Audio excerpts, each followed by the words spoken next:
Харгас хэрцгий аав ээжтэй гомдож чадалгүй. Эцсийн амьсгал хураатлан хайртай хэвээрэн байсаар өөрийг нь хайрлна гэж итгэсээр хорвоог орхисон бяцхан хүүгийн өр өвдөм харамсалтай түүх.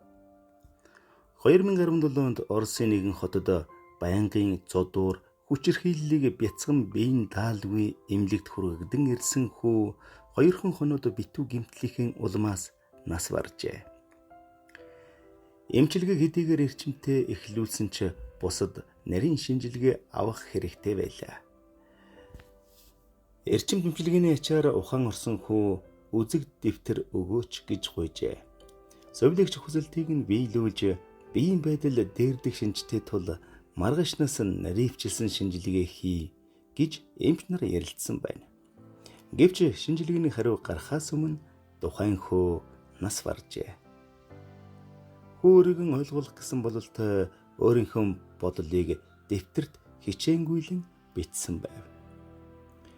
Бичсэн зүйлээ ээж аавыгаа ирэхээр өгөх бодолтой байсан нь тодорхой.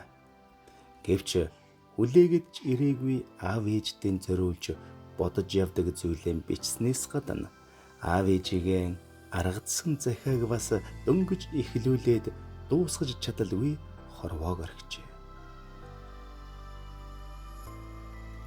Даарч хөрснөөс үүдэлтэй өвчлж удсан уушиг хугарсан хавирга үнс тижээлийн дутагдлаас болж турсан бие олон тооны шарах сорив хугараад мөрийж идэгсэн гар хуруу зүйрлэшгүй ихээр шаналх сэтгэл зүрх нь тисч чадалгүй үр зогсжээ. Бурхан түүний ээж аавыг хүүхдийн хайр гуйсан хүсэлтийг унших эрэхгүй гэж үтсэн бололтой гэмээр хүү дэвтрэн гартан тас зуурсан хэвээр нүдэн бурхан болжээ. Дэвтрийг сөхөхөд ойлгуулж ярихад хэцүү болохоор би бодсон бүхнийг бичлээ. Намайг Ваня гэдэг. Удахгүй 8 нас хүрнэ. Би аав ээжтэй маш их хайртай. Гэхдээ би тэднээс их айдаг. Миний аав ээж хоёр яагаад надад дургүй гэдгийг, яагаад дандаа зоддог гэдгийг би ерөөсөн ойлгодгүй юм. Гэхдээ л ямар нэгэн шалтгаан байгаа гэж би итгэдэг. Би өгн онц сурдаг байсан болохоор багш нар маань надад их сайн байдаг байсан. Би ангийнхантайгаа байх үнэхээр их дуртай. Гэсэн ч тэд надад дургүй учраас би ямар ч найзгүй. Тиймдээ л завсарлагын үеэр би ихэвчлэн шатан доор ганцаархнаа сууж цагийг өнгөрөөдөг. Хинч надтай тоглохыг хүсдэггүй. Би хүүхдүүдтэй найзлах гэж их хичээдэг. Гэвч чивэл гологдол гэж хэлээд надтай харьцдаггүй хүүхдүүд олон байдаг. Намайг өдрөөр нэг хувцастай ирдэг, мөрий гартай, муухай гэдэг. Хуучирч муутсан жинсэн өмд, ганцсан футболк, ханзарсан гутлаас салдгүй гэж хүүхдүүд намайг шоолдог юм. Бас аавын зодож байх үед гар маань гимтэж зүүн гарын хуруунууд маань гартайгаа мөрийж идэгсэн юм. Энэ бүхэн л тэдэнд таалагдгүй байх л та. Нэг засан шуургатай өдөр хичээлийн тараад үлгүүрээс күртгийг авах гэтэл хэн нэг нь миний күртгийг авчихсан байсан. Асуухад бүгд л мэдгүй гэсэн учраас засан шуурган дундуур би күртэггүй дан цамцтай гэрлүүгээ алхсан юм. Гэтэл хэдэн хүүхэд хэн ч юм дургүй гологдол минь гээд хүчтэй шанаатахад би засан дээр нүрээрээ маш чанга унсан. Өндийгэд харсан тэд ангийн минь хөвгүүд байлаа. Дараа нь тэд нар миний нуруу руу, гидэс рүү, толгой руу зөндөн өшгөлж байгаад ганцаараа минь үлдээгээд явчихсан. Би гомдоод маш их уйлсан. Хичнээн даарч бас өвдөж байсан та бишээ. Надад ганц ч найз байхгүй байгаад л шаналж уйлсан юм. Уйлж тайвшраад гэртээ ороход ээж минь намайг харангуутаа гүйж ирээд өстөж авсан. Хаагур тэнж оройтов, яагаад хувцсаа бохирдуулсан, чамд оройн хоод өгөхгүй. Өрөөндөө ор, бүү гарч ирээрэй гэсэн юм. Ээжийнхэн урлаж байхад хэлснээр нь болохгүй бол дахин зодуулна гэж би мэдэх болохоор өрөөндөө ороод маргааш нь хүртэл юм идээгүй. Шөнө нь би өвдөж, өлсөж маш их даарж чичирч байсан. Хичээлдэн онц авдаг маань ч цөөрлөө. Хичээл хийх хэцүү болж нэг л зүйл үргэлж бодож суудаг болсон юм. Тэр бол ээж аав хоёр минь. Надад яагаад дургүй юм бол? Дүм маань муудаж аав намайг зодох нь улам ихслээ. Миний бие өвдөд байгаа ч юм шиг нэг л хүнд байдаг боллоо. Цаг хугацаа өнгөрсөөр миний цээжинд нэгэн зүйл өвдөх нь улам л ихээр нэмэгдэж байлаа. Өвдөд л байсан ч хичээлдэн яваад л сүүлдээ тэсхэн аргагүй хүчтэй өвддөг болчихсон. Аав ээждэн хэлэхэд тэд тоосонгүй. Орой би орондоо орохдоо дахиж өвдөхгүй байхыг бурханаас зөндөн их гуйдаг боллоо. Гэсэн ч би аав ээждэн огтхонч дургүй хүрээгүй. Яагаад гэвэл би тэдэндээ маш их хайртай учраас. Зүгээр л тэд миний хайртайг мэддэггүй бах. Эсвэл ямар нэгэн миний ойлгохгүй зүйл байдаг бах. Надад дургүй байх ямар нэгэн шалтгаан байгаа байхаа би тэгжил боддог юм. Тийм учраас би тэр шалтгааныг олж мэдэх юмсан. Мэдчихвэл аав ээжигээ ойлгон шүү дээ. Хэрвээ тэгвэл аав ээж хоёрыг надад хайртай болгох ямар нэгэн зүйл хийж чадах юм шиг санагдаад байдаг юм. Нэг өдөр хичээл дээр багш маань хүүхдүүдэд хамгийн том мөрөөдлөн зурах даалгавар өглөө. Хүүхдүүд онгоц, машин, барилга гээд гой гой зүйл мөрөөдлөлтөө зурж эхэлсэн юм. Харин надад зурах тийм зүйл байгаагүй.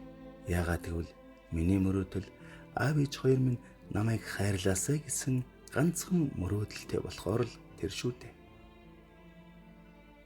Тэгээд би гэр бүлийн зурж эхэлсэн. Аав ээж бид гурав хамтдаа тоглоод инээж байгааг зурсан. Зурж дуусаад тэр зургийг харсан чинь нулимс гараад зогсохгүй хэцүү байсан. Аав ээж хоёроо хайрлуулахыг хичнээн их хүсдэг гэдгийг бодохоор л гараад болохгүй байсан нулимсаа хүүхдүүдээс нуух их хэцүү байлаа. Гэтэл гинт хүүхдүүд миний зургийг булааж авч хараад шоолоод инээлтэд байсан. Харин би анх удаа ихэд уур хурж миний хамгийн том мөрөөдөл бол гэр бүл минь, аав ээж минь гэж хэлсэн юм. Гэсэн ч тэд бүр чанга инээлдэж нүүр аман мөрөөлгөн хуруугаар над руу зааж дооглоод л байлаа. Би тэдэнтэй ердөөч зөрж муудалцдаггүй ч гэсэн тэр удаа үнэхээр их уурлаж бас нулимс минь өөрөө асгараад байсан болохоор уйлж байгаад та нар намайг яаж ч болно. Гэхдээ гуй, битгий шол. Би царай муутай, сул дорой бас мөрөө хуруутай гэж би мэднэ. Гэсэн ч би яг та нарын аав ээж та нарыг тэрвэрч үнсэж хайрлаж байдаг шиг манай аав ээж бас надыг тэгж хайрлаасай гэж л маш ихээр хүсдэг юм шүү дээ гэж хашгирсан юм. Багш миний нулимсыг арчих үед зарим хүүхдүүд ойлгож байгаа мэт харж чимээгүй болоход зарим нь үргэлжлүүлээд инээгээд л байсан. Харин би гинтээ мэгшиж өөртөө уур хурчих гэсэн юм. Нуух ёстой шүү дээ. Болохгүй зүйлээ дэлгэж аав ээжийн хүмүүст муусан юм шиг муухай санагдаад аав ээж хоёроо гинт ихээр өрөвдөж өөрийгөө бүр цогсон. Би аав ээжтэй маш их хайртай. Тэд харин надад дургүй. Яагаад? Нэг өдөр цай уугаад сууж байтал тэд дахиад л зодсон. Гинт миний цээж тэсэх аргагүй хүндүрлэн өвтгöd ээжтэн хэлсэн чинь ээж тоогоогүй. Хэд хоногийн дараа сургууль дээр дахиад өвтгöd сургуулийн эмч үзээд аав ээжигээ яралтай эргэж хэл гэж дуудлаа. Тэд ирсэнгүй. Би эмчтэй хамт хүлээсэн. Гинт би дотроо ээж аав хоёр ирэхгүй байх гэж мэдэрсэн юм. Тэгээд эмчид өөрөн хараад аав ээждэн хэлнэ гэд гарлаа. Гэсэн ч хараад ээжийнхэн харцнаас хэлээд нэмэргүй гэдгийг ойлгосон юм. Тэр өдөр би хяналтын ажил дээр мүүдэн авлаа. Муу авсан учраас гэртээ харихаас маш их айж байсан. Гэсэн ч очих газар байхгүй учраас харьцсан. Онц сурч байхад тоодгүй байсан аав ээж хоёр маань намайг хичээлдээ муудахад илүү анзаарсан нь хачин санагддаг юм. Тэд өдөр болгон дүн шалгаж зодох нь улам ихэс. Ээж миний хяналтын ажлын дүнг хараад уурлаад шууд шат руу чирж буулгаад зодож эхэллээ. Хөлөө минь сандлаар маш хүчтэй зохиод гэмтээсэн. Толгой руу 2 удаа хүчтэй зохиход өнөх өвддөг цээж минь дэлбэрч байгаа юм шиг аимшигтай өвдөж би газар унсан. Ээжээсээ айгаад хурдхан босох гэсэн ч биеийн даа чадахгүй байлаа. Ээж ашгүй зодхон зогсоож намайг шалан дээр унсан чигт нөрхөөд гарлаа. Харин удалгүй орж ирээд наа шалан дээр гойжуулсан цусаан цэвэрлэхгүй юу чи? Удахгүй аавч нэрээд харчихвал дахиад зодон шүү гэлээ. Би ээжээ гуй аавд битгий хэлээч надыг дахиад зодон шүү дээ. Ээжээ гуй гэж арай ядан хэлээд ээж рүүгэн хартал аав аль хэдийн ирчигсэн хаалган дээр биднийг хараад зогсож байв. Ээж миний муу дүнтэй хяналтын ажлыг аавд үзүүлэхэд аав харчхаад миний бахархан хардаг гой булчинтай гараараа надыг заамдан босгож сэгсэрснээ нүүрлүүмэн цоглоо. Тэгээд л би ухаан алдсан байх. Сэрсэн чинь эмлэгт байсан. Миний бүх үе хүндүрлэн өвдөж аимшигтай санагдаж байлаа. Гэсэн ч би арай гэж өндөгөөд цонхоор харлаа. Эмлэгт ухаан алдаж ирсэн болохоор аав ээж хоёр ирээд миний төлөө санаа зовж байгаа байх гэж гордоод харсан юм. Аав ээж хоёр ч байсангүй. Хөгшин хүн шиг хант үсээр явж хаалга онгойлгоод коридор руу сэм шагайлаа. Аав ээж хоёр минь бас л байсангүй. Танихгүй аав ээж нар хүүхдүүдийн хөтөлж зарим нь тэрвэрч бүр үнсэж эргэлүүлж байхыг хараад би тэндэн газар унаад зөндөөн их уйллаа. Би ч бас ээждээ тэрврүүлж үнсүүлэх юмсан гэж бодов. Ээждээ тэрврүүлэх ямар байдаг бол их л сайхан гэдгийг би мэдээд л байна. Аав ээж минь надыг зодсон ч би хайртай хэвээрээ л байдаг. Яагаад гэдгийг мэдэхгүй. Ямар ч байсан хайртай. Би хамгийн сайн нараа байхыг хичээдэг. Сургууль дээрж, гэрт тэнчсэн. Гэвч тэд надыг хайрлахгүй л байсан. Гэхдээ өнөөдөр би аав ээж хоёрыг ирнэ гэдэгт итгэж байна. Тэр хоёр эмнэлэгт хэвтэж байгаа намайг хараад тэрвэрх байх гэж бодохоор улам л их хүлээж яарч байлаа.